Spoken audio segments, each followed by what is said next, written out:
Hello, and welcome to another episode of PsycKicks. My name is Liv. M, who's usually here, is taking a break from recording, but everyone who knows and loves M, please take a moment of silence and scream into the void her name so that maybe, possibly, she'll hear us. But anyways, all right, welcome back to the show. We're psychic mediums, and we talk about spiritual, metaphysical, and all things in between as your sidekicks to all things metaphysical. So, today, I will be talking about listener stories. And Fennel's also here. If you guys follow us on Instagram, Facebook, whatever. Fennel's my dog. She's a Newfoundland. She looks like a bear. So if at any point in time you hear a grumbling noise that sounds like either a fart, a snore, a growl, or any other thing that could be paranormal or flatulence related, it is actually her snoring. So it's not paranormal, but it's probably Fennel related. Today, we're talking about listener stories, which are the stories that you, the listeners, send in to us. And I'm excited because we have some good ones today. They're long ones and they're good ones. So I hope you guys are ready to buckle up and listen to people's paranormal spooky stories and, you know, whatever flim flam shaboodle things that I have to say about it. Ready? Our first listener story is sent in by Kim B. And Kim is a patron. And if you're a patron, you get priority. I don't have to tell you. If you want to learn how to be a patron, you can go down the show notes too. But we're moving on. Kim B's title of her story is, "It all started at 5 years old on a cold, dark, misty night in a house on 2 acres. Kim says, "I remember this night like it was last night. I was 5 years old, staying the night with my grandparents. A pretty common night. A little backstory on the house first. It was built in the very late 1800s. The home still using a stove for heat. It was charming and worked well. The house sat on 2 acres with fruit and nut trees." Dude, sounds like something out of a fairy tale. I'm about that. "The black cherry and apricot trees being my favorite. I woke up in the middle of the night, no clue what time, but I was thirsty. Sorry. The only thing that I can think of when you say that, Kim, is my husband keeps telling me that people need to make human-sized hamster waterers. Like, you know, the thing with the little ball that like bunnies and rodents use. Every time I go to the pet store, Tractor Supply, whatever, with my dog, he's like, "Listen, someone needs to make human-sized versions of these or I'm going to, and I'm going to attach it on the wall next to the bed." So maybe there'd be less paranormal stories if people had things like that. All right, so Kim says, "I woke up in the middle of the night, no clue what time, but I was thirsty. So I walked out of my bedroom and came into the living room that had a big picture window that you could see the orange street lights from the Post cereal factory in the field on the opposite side of the street. I looked out the window as I rounded the corner into the kitchen, which was tucked into a little pocket area on the right. I got my glass of water and looked out the kitchen window, noticing it was more eerie than normal. I thought nothing of it, finished my glass of well water, and headed back to bed. I rounded back the same corner, looking out the same picture window, when I realized I couldn't see the orange lights anymore. Instinctively, I ducked and covered my head, thinking it was my grandma because my grandpa was out in the other living room area. I waited to bump into her, but nothing happened. No collision. So I turned around and my eyes met a very tall, dark, masculine figure making its way to where my grandpa was. I again, without any thought or hesitation, turned on every light and screamed, 'Grandpa!' I had to go back into the kitchen and hit the lights. By the time I had flipped back on the lights, the man was gone and my grandma had woken up and made her way to me. She calmed me down as best as she could and told me, 'You didn't see anything. You're crazy.' In a joking way. I know what I saw, and I didn't like being called crazy over it at all. My grandma's got a dry, cold, dark sense of humor and still to this day don't find it funny. But hey, years pass, decades actually, and I'm now in my 20s. My grandparents have moved. They're in their new home, new to them at least. And at the time, my grandma was in the hospital and my grandpa was home alone for about a week, so I was cooking and bringing him food daily. One day out of the blue, he tells me, quote, 'Weird things were happening in the new house.' He's pretty stoic, so he didn't elaborate, and I didn't ask because I knew what he meant anyways. He's Native American and my grandma is German, so he would tell me some stories about spirits but didn't really talk much about them in general. My grandma is German, and although she believes in aliens and skinwalkers, human spirits, not a shot. Not real, no way.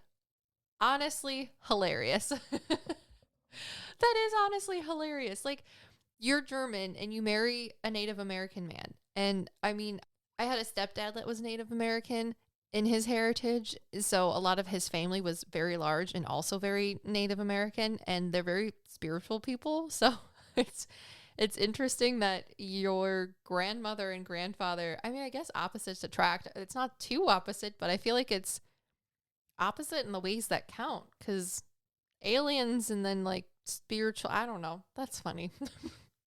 Your grandparents are adorable, Kim. So Kim says, about 5 years later, my grandfather passed away in the home. He had AFib, basically an irregular heartbeat, and suffered cardiac arrest while walking the garbage out to the can. A few days after his funeral, my grandmother came home to find a red rose on the fireplace mantle. At this point, I'd been very vocal on my beliefs of the afterlife, so she's well aware. And she accused me of having gone into her home and put that rose there to, quote, mess with her, as if I share her twisted sense of humor. That upset me. I wanted to take her by the shoulder and shake her. Like, you still don't get it? Of course I didn't, and just accepted that her religious beliefs will not allow her to deepen her ideas into believing it was most likely my grandfather that left the rose.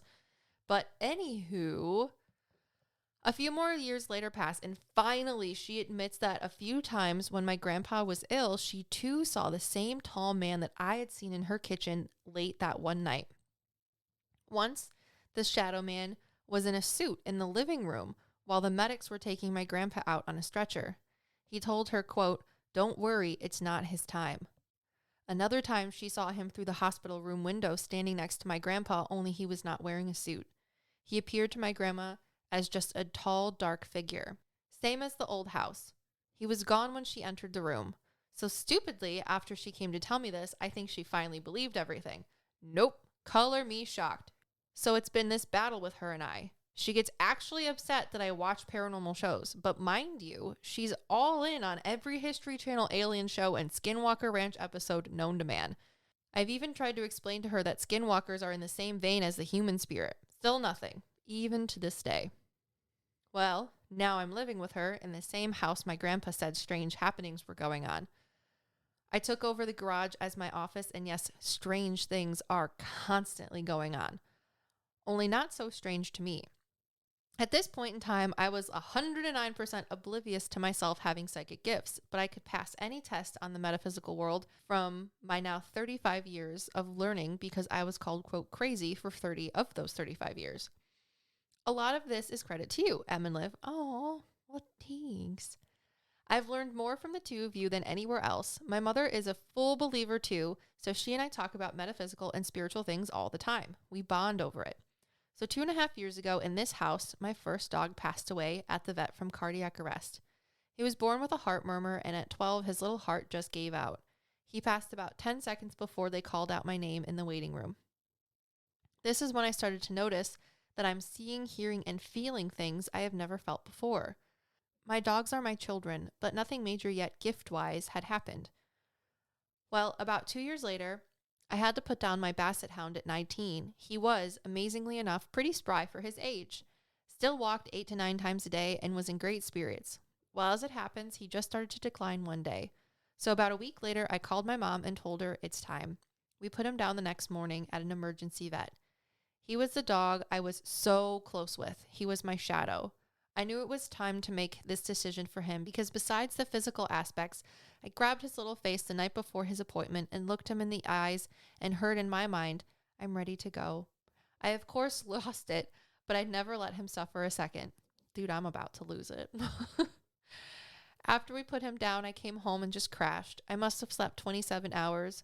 But what I did notice is that as I was waking up in that trance-like state between sleep and consciousness, I could hear Otis, my basset hound buddy, whining his happy little "you're home" whine along with tiny little barks here and there. I will never forget it. That's the day I realized I have trance gifts. So I've tried to hone these gifts as best as I can through everything I've learned from all of you and your videos and podcasts. Dude, thanks. Thanks for listening, Kim B. Oh, Kim, those are some interesting stories. I really like the cute little thing that you said about your basset hound. We'll rewind to the dude that's like a shadow guy in a second. So just give me 1 minute. Basset hound, trance mediumship. That's interesting.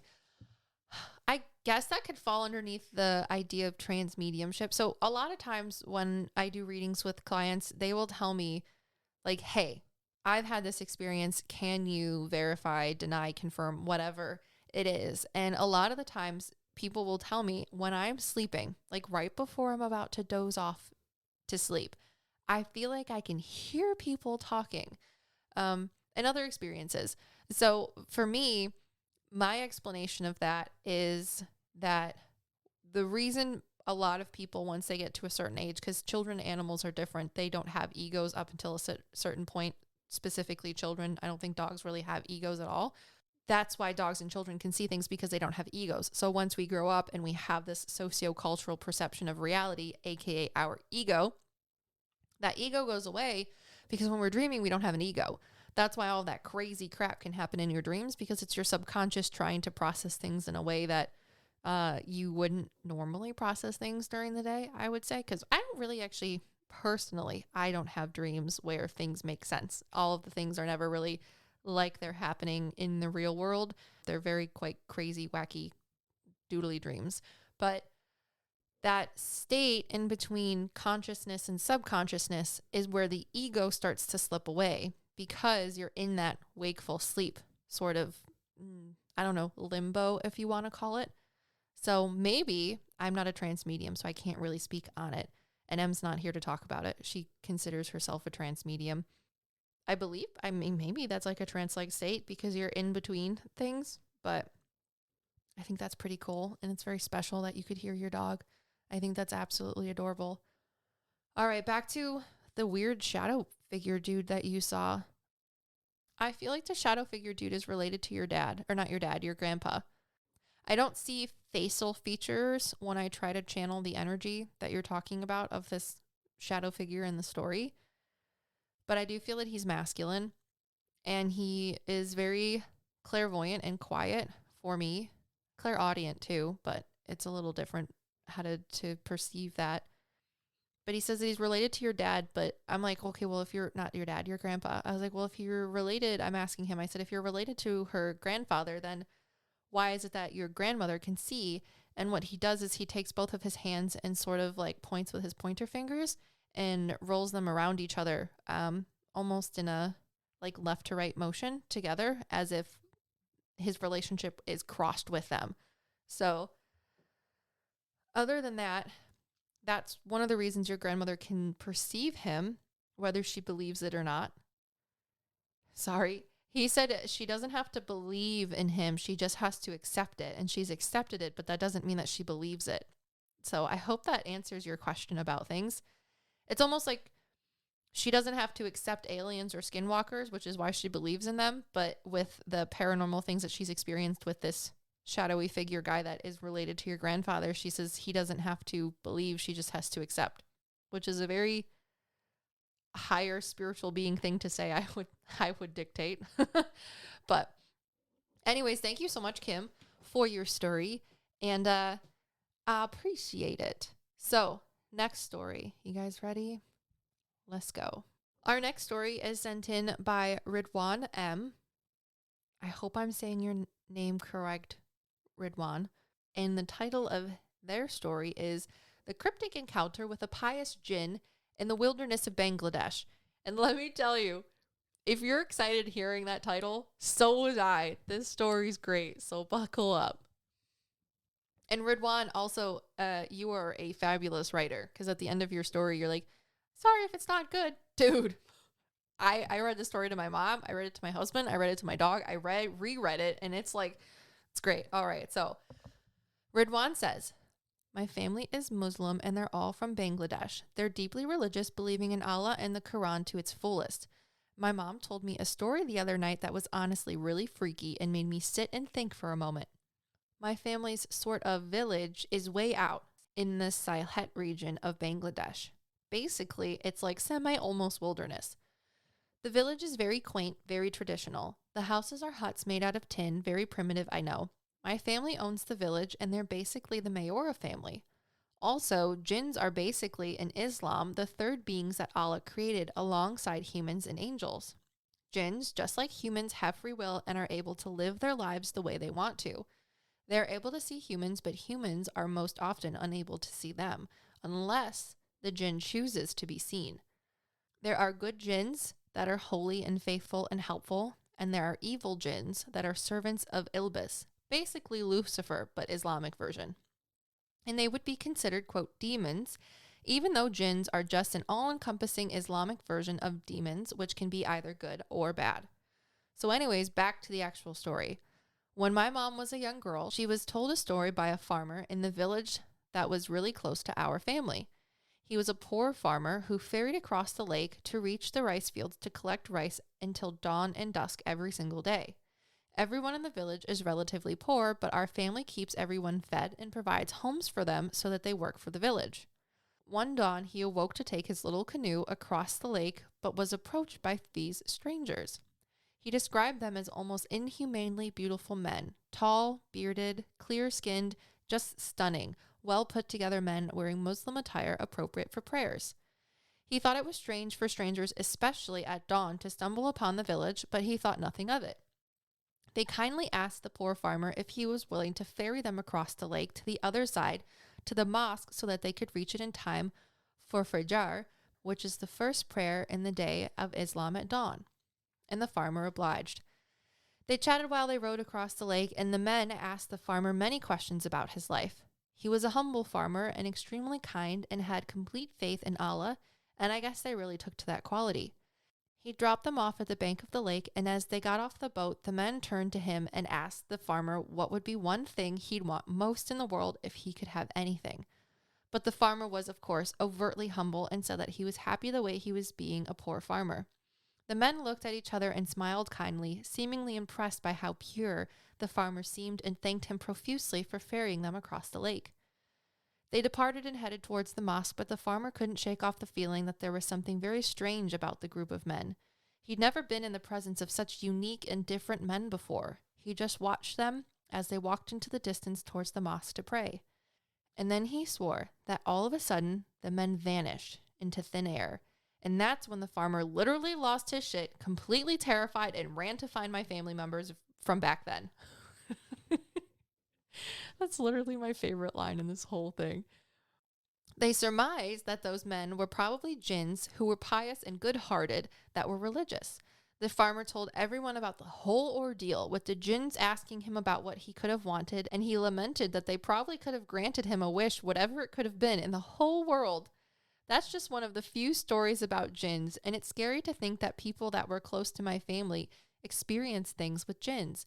I was also told that my great-grandfather would commune with jinns in the village that were guardians of our village, and they were good and aided him whenever they could. I have also heard tales of farmers going out late at night and experiencing extremely strange phenomena in the dark wild rice fields of rural Bangladesh, such as animalistic growling, or even one of the farmers swearing he saw some sort of inhuman giant stalking through the night. But that's just one of my many stories I've heard from my family, and in some ways it makes me appreciate the beauty of my motherland, Bangladesh, even more. P.S. Sorry I'm horrible at writing. Ridwhan M. Dude, Ridwhan, again, you're not bad at writing. Please send in more of your stories from Bangladesh. I will eat them up like potato chips. You're fabulous at writing. I've never had someone bring in a story about jinns, and I appreciate it and I love it. So thank you. All right. So what did you guys think about the jinns? Could you imagine this farmer has to be so upset? He's like, no, I could have had anything. These guys were about to be like, listen. Come here, poor farmer man. Before we go pray to Allah, what is it that you need? You're so nice. How can we help you? And he's like, nah, dude, I got everything I need. I'm fine. And then he's like, no, could you imagine just being so just put out by that afterwards? I would also feel like a big old L, like a Smash Mouth would just start playing.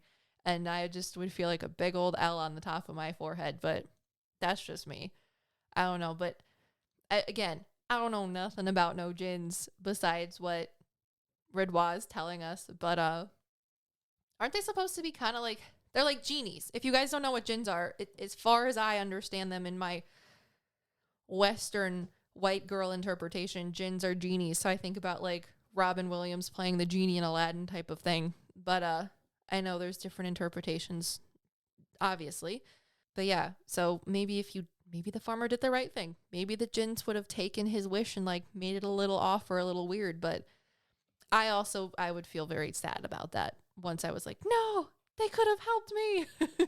What would you wish for? If you're listening to this on the PsycKicks Extras YouTube channel, let me know in the comments below if you met a group of Djinns on their way to the mosque. And they asked you, what would you want if you could have anything? Let me know. I feel like, gosh, I don't even know what I would want.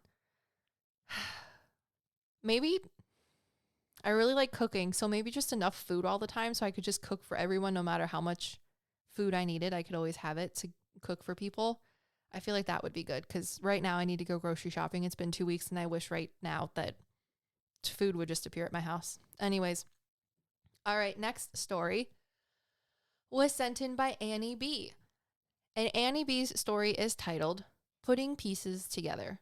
Annie says, hello. I don't know how to start this, but I'm a big fan from Ireland. What up, girl? I'm Irish. I'm Irish, Welsh, Italian, and Czechoslovakian. And for anybody that's from Czech Republic or Slovakia, I'm sorry. The great grandparents were from your guys' countries when it was one. That's how old the people were from when they immigrated.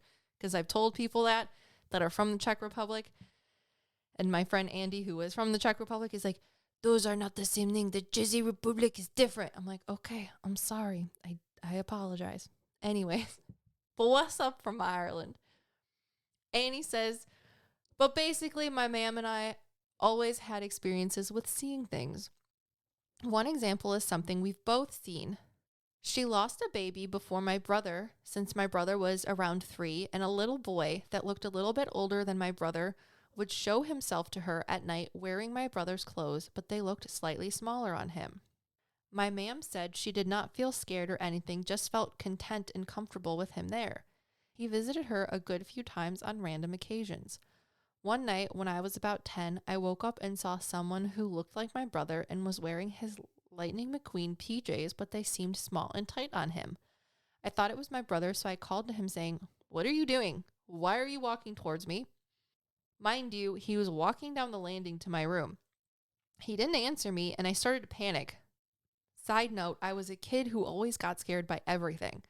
He then came into my room and started to come closer as if he was going to climb into my bed. That's when I sprinted out and ran to my parents. My parents said it was a dream until I was older because they didn't want me to be afraid. I was always convinced it wasn't a dream. My family has always believed that this is a little brother that would have came before mine. Honestly, that's kind of really cute. I will comment on that in a little bit. Continuing on with Annie's story. Annie says, personally, I have general anxiety disorder with traits of autism, so I find certain noises and feelings very overwhelming. Often I hear noises that others don't, and they are quite loud. For example, the other day I was walking and heard only in my left ear, like everything went quiet, 2 little girls laughing, but only in that ear. I mentioned it to my friend and she was like, "What are you talking about?" I've started to notice my beliefs on the spiritual/metaphysical have become much stronger, and as such, I feel so much more myself as I research it. Now I'm starting to think the overwhelming noises and feelings are not just these, quote, autistic traits. I've gone to a sensory doctor to try and explain and help me. That's me and M. Also, I really like your Irishness, ma'am, and use that you put in there. It makes me happy. Anyways, yous have introduced me to spirit guides, and it makes so much sense to me. I've had such bad anxiety episodes since I was around 10, when it got extremely bad and I was diagnosed. My friends and family always tell me how they admire how in touch I am with myself and how I know my limits, and I do believe there is something or someone explaining things to me and protecting me, helping me to know when things are too extreme for my emotions. I don't know if that makes sense, but I've always been praised on this. I always explained it from having so much therapy, which definitely helped, but I do believe something stronger helps guide me. Dude, I believe in that. Sometimes when I get really overwhelmed, or lately, I've been trying to understand a lot of things that have been going on in my life, just being a mom, running a business, things like that. And it's been interesting how much direction and calmness I've been receiving from my spirit guides. And specifically, I feel that I have a new spirit guide, and they have been helping me with my own confidence, if that makes any sense, which is a silly thing to say. Confidence. They've just been helping me with confidence and feeling more rock solid in my direction in life and my purpose and importance moving forward with the changes that have been happening. So I definitely vibe with that, as well as the sensory things. Ever since I was a child, I really don't like loud noises. Not a good thing for me. I went in a hot air balloon when I was little and it terrified me. I was not afraid of heights or being in a hot air balloon. It's the fact that when they pull the cord to have the hot heat go into the hot air balloon, that was terrifying. Things like that. Hearing the lights make noises like when you're in an office building and stuff, 100% vibe with that. I feel like it's a neurodivergent thing, I would say. But neurodivergence, if you guys are new to the podcast, Em and I made a video on and how we believe neurodivergence is associated with mediumship or psychic abilities. But anyways, continuing on with Annie's story. Annie says, my ma'am also the other day saw a spirit behind me in a multi-story car park. She couldn't see their age. It is strange, though, that since I've started opening up and researching more about my feelings and what I hear or feel, she too has started feeling and seeing things too. Once my ma'am described she had seen a man dressed all in black and he seemed content and was around 30 to 40 years of age. Another time she also said she saw a negative energy on the way home from a night out with my dad. Note, my dad was driving, and she asked my dad if he saw the scary man that she had, and he said nope, there was no one there. Then when they got home, we had 4 dogs at the time. She said to my dad that she felt something was bad in the dog nuts, which I guess is dog food. Oh my God. I'm only calling dog food dog nuts now. You can't tell me not. Anyways, she said to my dad that she felt something bad was in the dog nuts, and my dad was confused, but my ma'am was properly freaked out that she saw/sensed something negative in the food. Anyways, the dogs ate the food, and the next morning, one couldn't walk and the rest were sick. They were all fine later, but it's strange that my ma'am sensed this strong presence in the food. Thank you. I appreciate your listener stories. They have helped me to understand different experiences. Annie B. No, Annie B. Thank you for sending in your stories. I appreciate you. So it sounds like you guys definitely have psychic abilities, which if you don't know, everyone has psychic abilities. You don't have to call yourself a psychic or medium to have psychic abilities. Similarly to how we have our 5 physical senses, people have their 6 metaphysical senses, and they are going to be unique and individualistic to you, most notably related to how you use your 5 physical world senses to perceive the world around you. You're going to use your 6 metaphysical senses to perceive the metaphysical around you. So, I don't know, the whole getting home and you got the dog food thing, that sounds like precognition to me, which means your mother would have psychic abilities in precognitive or future events, things that haven't happened yet. So before knowing, which is interesting. And you guys both seem to have clairvoyant tendencies since you're seeing things as well. And clairsentience, since sounds and things make you have overwhelming emotions. Because I also thought when I was a child that I had asthma. And we even went to the doctors, and the doctors were like, oh yeah, she probably just has asthma. But they never actually confirmed it. I think it was just something to sort of placate my parents, to have them just be like, okay, well, there's the solution. But I didn't realize until later in life that the constriction that I was feeling in my chest and feeling like I couldn't get enough air in, which I believe asthma is actually not being able to get air out. I don't know, like a biological thing. But I felt like I couldn't get enough air in, was actually panic attacks. And I didn't have a reason to be having the panic attacks. I would just all of a sudden just felt like I couldn't breathe. And that was the anxiety. So yeah, I can vibe with that. Now, as far as your mother's loss of her baby, I'm very sorry. I understand what it's like to experience a miscarriage. And 2 things usually happen with miscarriages. One is it is the biological reason that your body just isn't ready to carry a baby. and you're not actually losing a soul. What happens is you're just losing the physical cells, the biological material of the baby, because God, spirit, whatever you want to say, is like, listen, your body ain't ready. That was a test run. It was a prototype, but no soul attached or associated with that matter yet. So what happens is once you have your full-term pregnancy, and this happened with me, and I've talked to a lot of souls and women that this has happened to too, where, you know, that was just the test run. It was just biological matter. That was the miscarriage. So when you actually get pregnant the second time, it's like, okay, your body knows what to do. We tried it once. We prepped everything. That was the trial run. Now we're ready to get down to business, and you have the baby that you're supposed to have, that was meant to be. The second part, or second type of miscarriage, is when the soul does or is attached to the miscarriage. However, for whatever reason, that baby just wasn't supposed to be born yet. Their soul is supposed to be attached to your soul's family or your family's souls, and they will be born at a later time, either to a subsequent member or something like that. Now, that's not necessarily related to your story, except for in the sense of that. Sorry, I'm listening. The information I get is that the soul of the little boy, for your mom, Annie, if she's open to hearing this, he says that he just says that the things that were supposed to happen were supposed to happen. But I don't know if he's necessarily,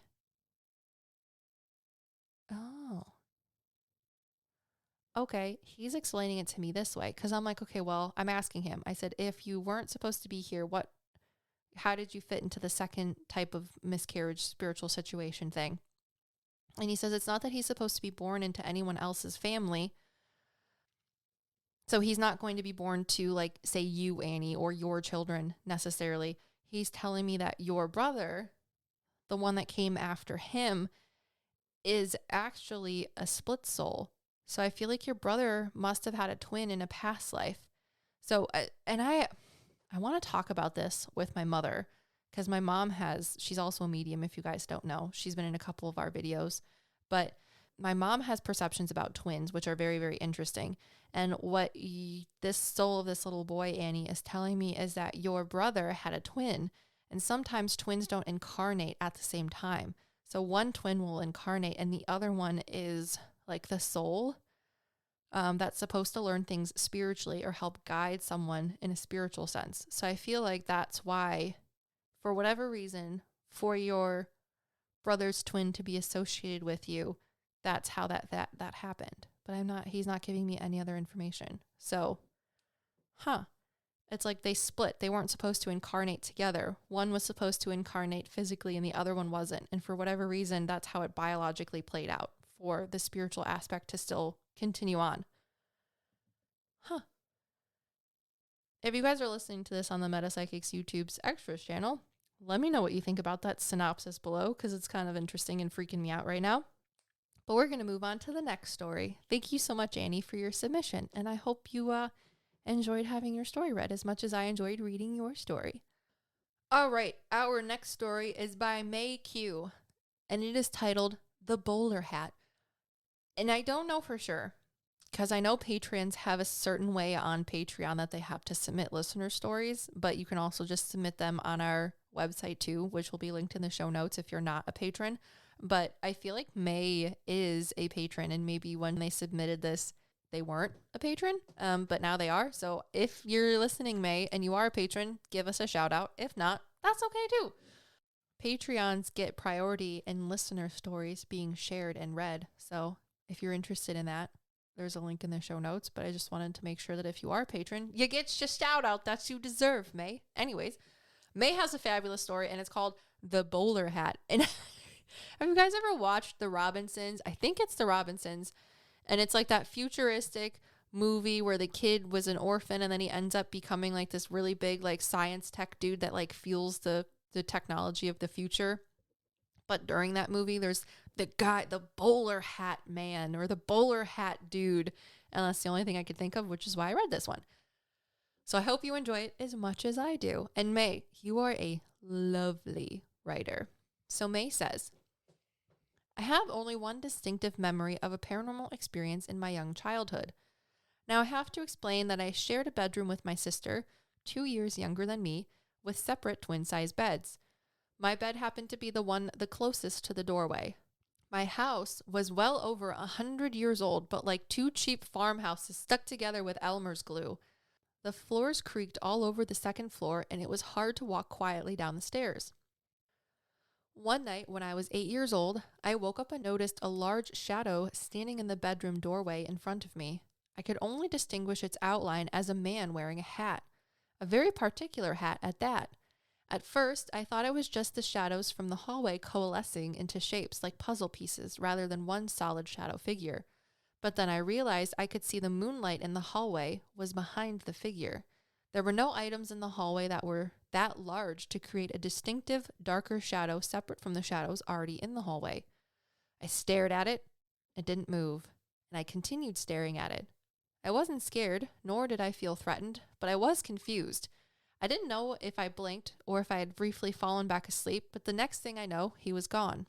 My ears immediately went into overdrive to listen for the expected creaks on the individual moving somewhere on the second floor. I heard not a single creak, and I eventually fell back to sleep. Around 4 a.m., my father woke up for work and turned on the hallway light, and I shot up in bed. My father apologized for waking me with the light and went to turn it back off, but I stopped him.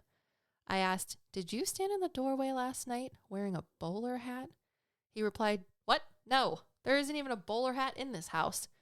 But I said, "I saw someone standing in the doorway watching us wearing a bowler hat." My father replied, "You were just dreaming. Go back to sleep." I laid back down very confused but certain I had seen something, and it wasn't just a trick of the eyes.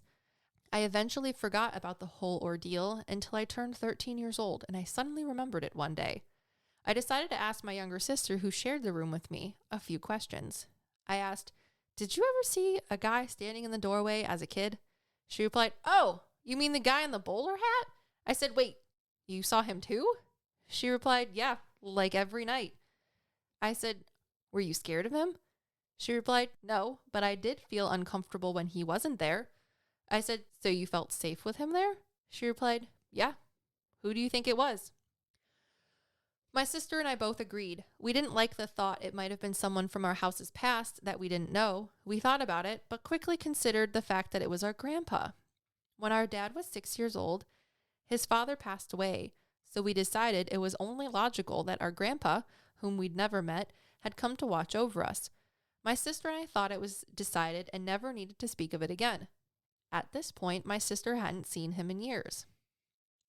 Fast forward to my college years, where I joined my university paranormal research team after being a big fan of ghost hunters on TV. It brought up the memory, and I decided to mention it to my parents since my sister and I had never considered asking them. We were at Pizza Hut for dinner one day, and my sister and I chose to breach the subject, but my dad reacted in a way that caught me off guard. My father simply replied, "That wasn't my dad." Can we just talk about the fact that you're at Pizza Hut talking about ghost hunters in college and you're like, "Oh, I remember. Let's talk about the bowler hat guy at Pizza Hut." It just makes me so happy. All right. Mae says, "We were at Pizza Hut for dinner one day, and my sister and I chose to breach the subject, but my dad reacted in a way that caught me off guard. He simply said, 'That wasn't my dad.' That was all he would say. In the moment, I felt like he had suddenly reverted back to his 6-year-old self again and was in denial due to jealousy. I don't know why I got that from his reaction, but I felt like he was upset he didn't get to see his own father like we had. I really wanted him to believe me/us, so every once in a while I'd try to bring it up again, but he would always immediately shut it down. Now, my mother, on the other hand, loved the story and wanted to know if we had any other stories, since her side of the family doesn't have any kind of stories like this. Oddly enough, my dad's side has a ton of these stories, and most of the family treats it like it's normal. So after repeated failures to get my dad to believe us, we decided to go to the only source of confirmation we had, our Grammy. Which I love. You guys are like, "Listen, we need information. Dad's not giving it to us, so we're going to ask his mom." So Mae says, "We happened to be visiting my Grammy one weekend, and I decided to bring it up, but not all of the details, so we could get an accurate response without fishing for answers we wanted. So we let off with one question that we knew would solve the problem. Did Grandpa ever wear a bowler hat? My Grammy's response was, oh my God, all the time. My Grammy got so upset, as any frustrated wife would, when the husband refused to heed requests for good manners. According to her, my grandpa was constantly wearing a bowler hat and refused to put it away, so she was constantly nagging him to take it off.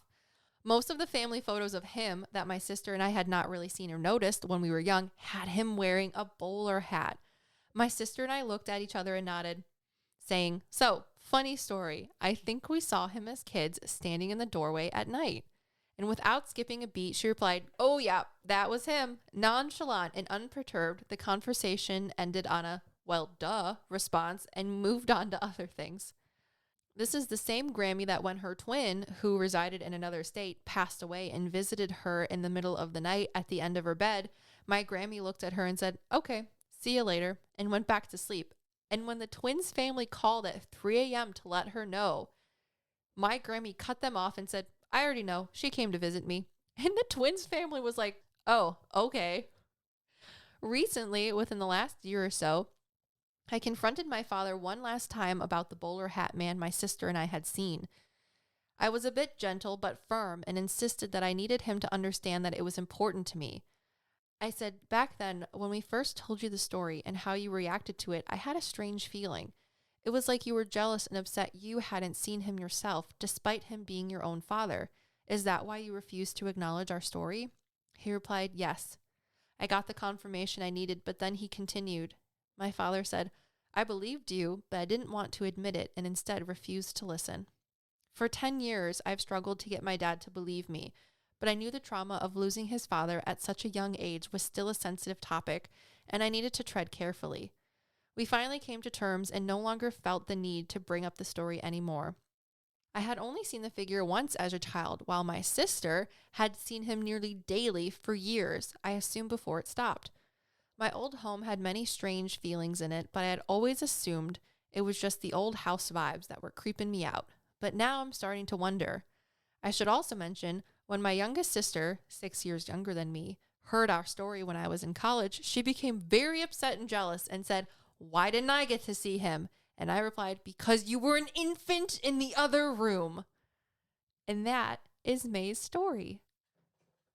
Okay, can we just talk about, let's break it down. First things first with their A-list. Isn't that how like a song starts? I don't know. Anyways, let's start with the first part of Mae's story where you and your sister were just chillin', saw your grandfather as the bowler hat guy, and you didn't know who it was because, you know, you're egotistical. Like, even when I was reading the story and you're like, my house is 100 years old and it looks like 2 farmhouses stuck together with Elmer's glue, I was thinking, okay, so this just has to be like a dude that's associated with the property. Because even as a medium, I get stuck in my egotistical brain, you know?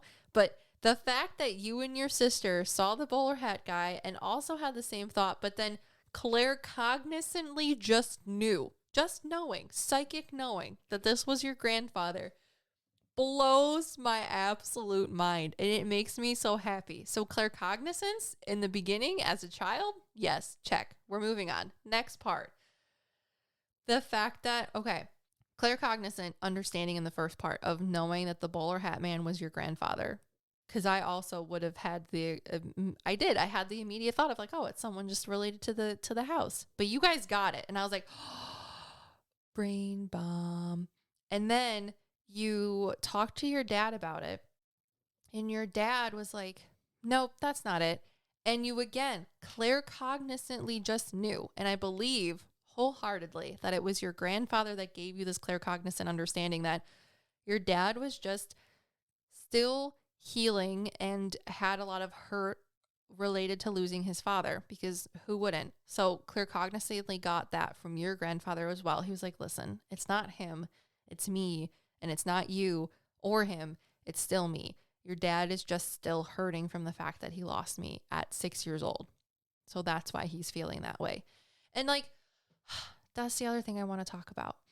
Why someone might be asking, has your father not seen your grandfather in the bowler hat?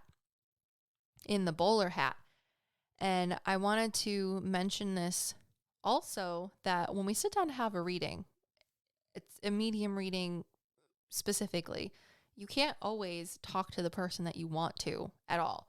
Sometimes people come in that you didn't even know, but they're there to give you specific information, because mediumship readings aren't about what you want to know. It's about what you need to know. And I'm like, okay, well, he's probably upset that he hasn't ever seen his dad, because he isn't supposed to. Like, spirit is as frustrating as it can be, that you want to see someone so bad that you're like, Mae's dad hasn't seen his dad in the bowler hat like you guys did, or your sister and you did.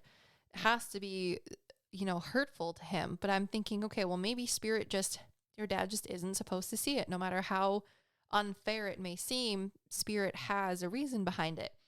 And I feel like your grandfather just popped in with his bowler hat, because I see him older. And you can type in the comments below if this is wrong, Mae, if you're listening on the PsycKicks Extras YouTube channel. But I feel like I see him with a little more stubble on his face. But I guess he wouldn't have had stubble if he passed away when your dad was 6. I see him a little bit older. So whoever this man is, they tell me that one of the reasons your father hasn't seen him, at least up until you sent in the story, is because your dad still has so much sort of like resentment and anger towards your father for leaving. And again, his grandfather understands that it was just what happened and there's nothing that he could have done.